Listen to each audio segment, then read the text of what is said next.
Friends, welcome back to Sajana's kitchen. പെട്ടെന്ന് തയ്യാറാക്കാൻ പറ്റുന്ന നൊസ്റ്റാൾജിക് നേന്ത്രപ്പഴം ഫ്രൈ ആണ് ഞാനിന്ന് കാണിക്കുന്നത്. ഈ റെസിപ്പി എല്ലാവർക്കും അറിയായിരിക്കും, എങ്കിലും അറിയാത്തവർക്ക് വേണ്ടിയാണ് ഞാനിപ്പോൾ കാണിക്കുന്നത്. അറിയുന്നവർ വീണ്ടും ഒന്ന് ട്രൈ ചെയ്ത് നോക്കണം. അപ്പോൾ ഇതെങ്ങനെ തയ്യാറാക്കുന്നു നോക്കാം.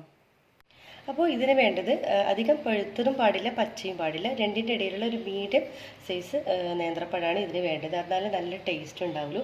അപ്പോൾ ഞാനിപ്പോൾ ഒരു പഴം എടുത്ത് അതിനെ 6 കട്ട് ചെയ്ത് വെച്ചിട്ടുണ്ട്. ഇനി നമുക്കിതെങ്ങനെ ഫ്രൈ ചെയ്ത് നോക്കാം.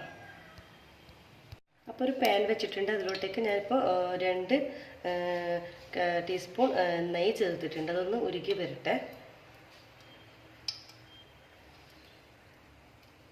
അപ്പോൾ പാൻ നന്നായി ചൂടായിട്ടുണ്ട്. നമുക്കിതിൽ നിന്ന് ഓരോരോ നേന്ത്രപ്പഴം ഇതിലോട്ടേക്ക് ഇട്ട് കൊടുക്കാം.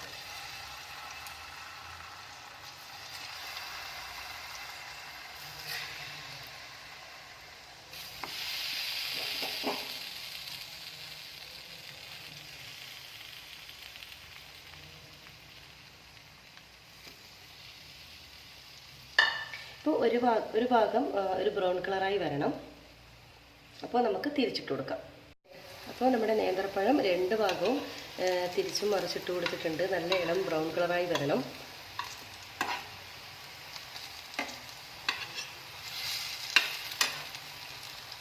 നെയ്യുടെ മണമൊക്കെ വരുന്നത് നല്ല ടേസ്റ്റാണ് ഇതിന്. എളുപ്പത്തിൽ തന്നെ നമുക്ക് കുട്ടികൾക്കൊക്കെ എളുപ്പത്തിൽ നമുക്ക് തയ്യാറാക്കി കൊടുക്കാൻ പറ്റും.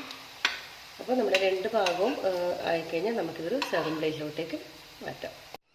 അപ്പോൾ ഞാനിപ്പോൾ നമ്മുടെ നേന്ത്രപ്പഴം ഫ്രൈ സെർവിംഗ് പ്ലേറ്റിലോട്ടേക്ക് മാറ്റിയിട്ടുണ്ട്. ഇനി അതിൻ്റെ മുകളിൽ ഒരു അല്പം പഞ്ചസാര ഒന്ന് സ്പ്രെഡ് ചെയ്ത് കൊടുക്കാം.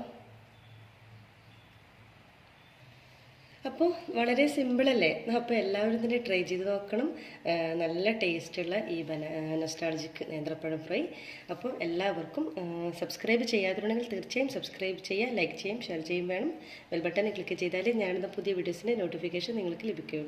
അപ്പോൾ എല്ലാവരും ട്രൈ ചെയ്ത് ഫീഡ്ബാക്ക് അറിയിക്കണം. അപ്പോൾ താങ്ക് യു.